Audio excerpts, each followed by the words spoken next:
بڑی بات ہے کہ انڈسٹری مالکان کے خلاف، ملز مالکان کے خلاف آپ مقدمات میں جاتے ہیں اور ان کے وکلاء کے خلاف آپ کھڑے ہوتے ہیں، تو کبھی تھریٹ بھی آیا ہے ان مالکان کی طرف سے؟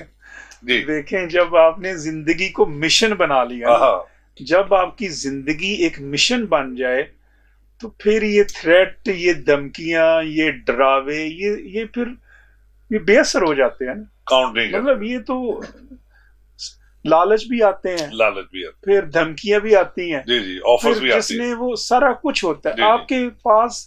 ہر جگہ یہ چوائس ہوتی ہے کہ آپ نے حق پہ رہنا ہے یا آپ نے کمپرومائز کرنا ہے۔ ہاں تو اگر آپ نے یہ مشن بنا لیا زندگی کا ہاں، کہ آپ نے کمپرومائز نہیں کرنا، نہیں کرنا، آپ نے حق کی راہ پہ چلنا ہے، ہاں چاہے آپ کی جان بھی چلی جائے، اور حق لے کر دینا ہے، تو پھر دیکھیں دینا تو کورٹ نہیں ہوتا ہے نا۔ کورٹ نے ہمارا کام صرف یہ ہے کہ اپنی جنگ to the best of our نیک نیتی کے ابیلٹیز، ساتھ نیک نیتی سے، خلوص نیت سے لڑنا۔